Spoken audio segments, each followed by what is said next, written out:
ઉપલેટાની અંદર કોઈના sandwich burger ખાવું હોય તો એક જ નામ પડે. અમે કોમેન્ટો બી મેં જોઈ તો કે ડિલક્સ સેન્ડવિચમાં જજો.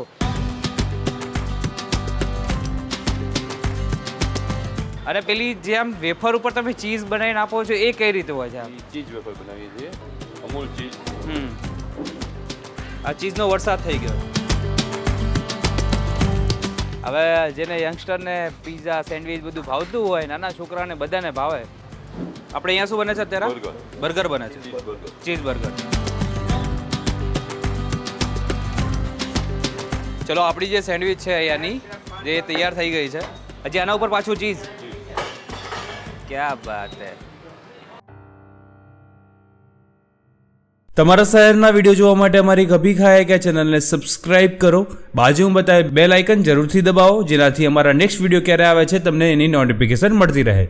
હેલો ફૂડી ફેમિલી, કેમ છો? હું છું આપનો હોસ્ટ સોની મોદી. અત્યારે ઉપલેટાના નવા વિડીયો સાથે આપણે ફરી મળી ગયા છે. હવે જેને યંગસ્ટરને પીઝા સેન્ડવિચ બધું ભાવતું હોય, નાના છોકરાને બધાને ભાવે, તો ઉપલેટામાં કોઈને કઈ જગ્યાએ ખાવું જોઈએ. અને અહીંયા ખાસ વસ્તુ જે હું એક લેવા માટે આવ્યો છું, એ કંઈક શું નામ છે? ચીઝ વેફર એવું કંઈક છે. એટલે એનો મેં કદી ખાધું નથી તો મેં એ ટ્રાય કરવાનો છું. તો આપણે આવ્યા કઈ જગ્યાએ પહેલાં સમજાય તો આપણે? ડિલક્સ સેન્ડવિચ આવ્યા છે. ડિલક્સ સેન્ડવિચ આવ્યું કઈ જગ્યાએ આપણે? સારું, એ આપણે બાવલા ચોકથી આગળ આવશો, એ કટલેરી બજારથી થોડુંક ડાબી બાજુ જ આવે. તો આ જગ્યાનું લોકેશન નીચે પણ આપણે મૂકી દીધું હશે.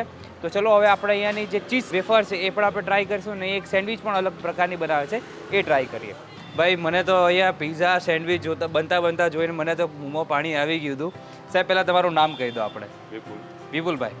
ઉપલેટાની અંદર કોઈના સેન્ડવિચ બર્ગર ખાવું હોય તો એક જ નામ પડે. અમે કોમેન્ટો બી મેં જોઈ તો કે ડિલક્સ સેન્ડવિચમાં જજો. હવે તમારી સેન્ડવિચમાં કઈ સૌથી વધારે ફેમસ છે? ચીઝ ચીલી છે, ચીઝ ચીલી સેન્ડવિચ છે, ચીઝ ગ્રીન મસાલા છે, હા, પછી પનીર સેન્ડવિચ છે, અચ્છા, બર્ગર છે, પિઝા છે, બધું. ક્યાં બાત. ઓકે. અને પેલી જે આમ વેફર ઉપર તમે ચીઝ બનાવીને આપો છો એ કઈ રીતે હોય છે? ચીઝ વેફર બનાવીએ છીએ. હા, એમાં વેફર મૂકીએ, હા, પછી એની માથે સોસ નાખીએ, હા, પછી ચાટ મસાલો નાખીએ અને ઉપર ચીઝ નાખીએ. બરાબર. આ આઈડિયા કેવી રીતે આવ્યો? બોલો. આઈડિયા તો એમાં શું છે કે વેફરમાં કંઈક અનોખું કરવાનો પ્લાન હતો, એની માથે ચીઝ નાખીને ટ્રાય કરી, તો બધાને રિસ્પોન્સ સારો આવ્યો. એના માટે અમે ચીઝ વેફરનું નામ આપી દીધું. ચીઝ વેફર નામ પડી ગયું છે. આ વેફર કઈ વાપરીએ આપણે? મીરા કંપનીની વેફર છે. અચ્છા. આ 30 રૂપિયાની પ્લેટ બને કેટલાની બનાવી? 30 રૂપિયાની પ્લેટ બને. બરાબર છે.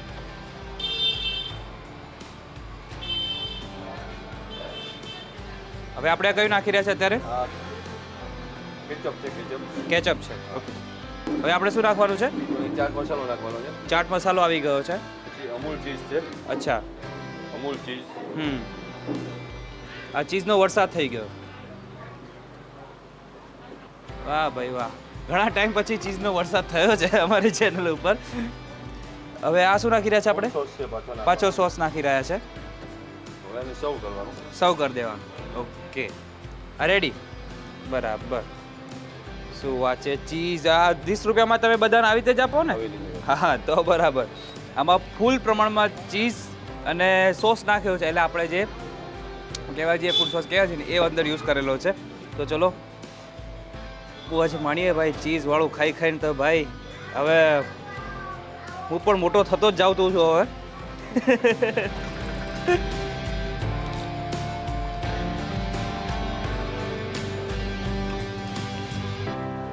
ક્યારેક આવો બી નાસ્તો બની શકે. બોલો ભાઈ, આ જે વસ્તુ છે ને મુંબઈની અંદર સૌથી વધારે બનતી જતી હોય છે, પણ મેં ગુજરાતની અંદર છે ને અહીંયા ઉપલેટા ગામ એવા તાલુકાની અંદર પણ આવી વસ્તુ બને. ઉપલેટાની અંદર કદાચ મારા ખ્યાલથી 2-3 જગ્યાએ બનતી હશે ને? હા, અહીંયા જ એક જ જગ્યાએ બને છે. કદાચ બનતી હોય તો તમે કોમેન્ટ કરજો. અને આવી જે વેફર છે તમને ખાવી પસંદ આવે કે નથી આવતી? આની પ્રાઇસ છે ને 30 રૂપિયા રાખેલી છે. વેફર પણ એટલી છે. અને આનીથી મોટી લેવી હોય તો 60 રૂપિયાની પ્રાઇસ છે. વર્થ ઇટ છે. એનું કારણ છે કે ચીઝ અને સોસ ને બધું અને જે આપણે ચાટ મસાલો ને બધું નાખ્યું છે એટલે તમને ચટપટું ખાવાની મજા આવશે. હવે ચીઝની અંદર તમને શું કહું, ખાટું તીખું કેવું કહી શકાય. એટલે તમે કદાચ આવો તો આ રીતે તમે કહી શકો છો. હવે આની જે સેન્ડવિચ છે એ કેવી રીતે બને છે એ તમને બતાવી દઉં. બટર નાખવાનું. ગ્રીન મસાલા. ચીઝ ગ્રીલ મસાલા. ઓકે, ચીઝ ગ્રીન મસાલા. ગ્રીન મસાલા છે. ઓકે, હા, ગ્રીન થશે. બરાબર છે. આપણે કયું અત્યારે નાખ્યું છે? લસણની ચટણી. લસણની ચટણી આવી ગઈ.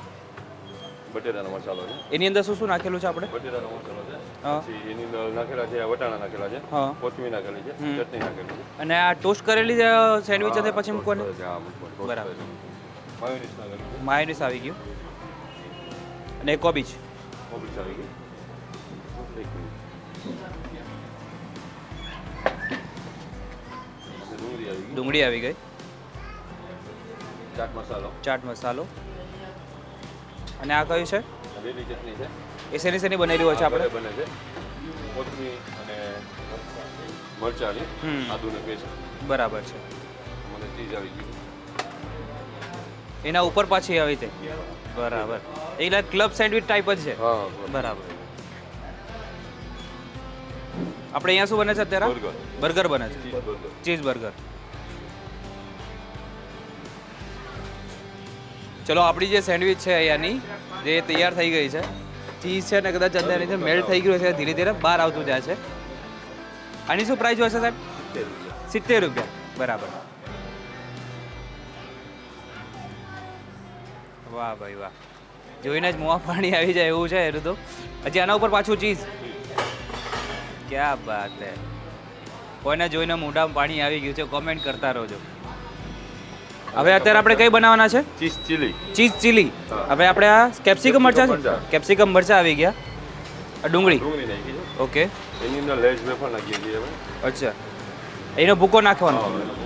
ચાટ મસાલો. ચાટ મસાલો. અને લીલી ચટણી આપણી, ત્યાં છે લસણ વાળી. લસણની ચટણી અને mayonnaise. Mayo. Bye bye bye. Oregano નાખવાનો છે. ઓકે. થોડો. ઓહો હો.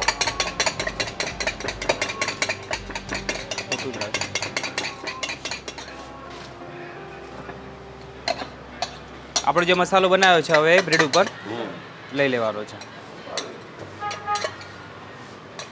Cheese chilli. Cheese chilli. Okay.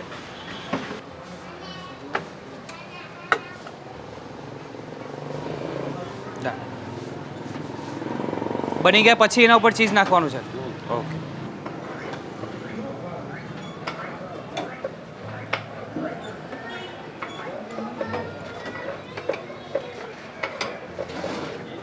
આપણે સેન્ડવિચ તૈયાર થઈ ગઈ ને? હા વાહ. Cheese chilli. બરાબર. ફરીથી આના ઉપર ચીઝનો હવે વરસાદ થવાનો છે. વાહ.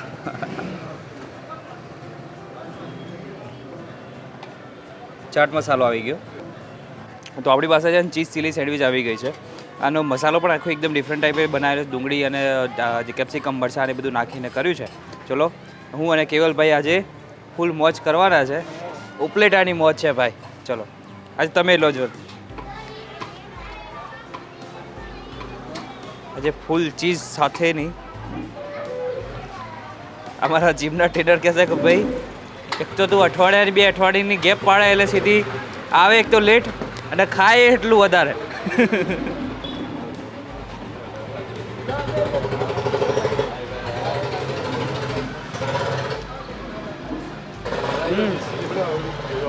જે આપણે લસણની ચટણી નાખી છે ને, ફૂલ એનો તીખો સ્વાદ આવે છે. અને એની અંદર આપણે જે કેપ્સિકમ મરચાં ડુંગળીને બધું છે નાખ્યું એટલે એકદમ કોમ્બિનેશન જબરજસ્ત લેવલ છે આનું. અને સોસ સાથે ઘસવું પડે.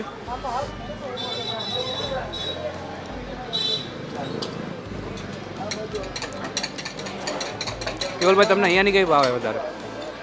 મને તો હું સાદી જ ખાઉં જ્યારે આવું છું. મસાલા સેન્ડવિચ જ મને બધાથી વધારે ભાવે. અચ્છા. કેમ કે હું ચીઝ ઓછું ખાવે. કેવલભાઈ અહીંયા તો જબરજસ્ત સેન્ડવિચ હતી. ઉપલેટામાં ગમે ત્યારે આવો તો આ જગ્યા ઉપર જરૂરથી ચોક્કસથી આવજો.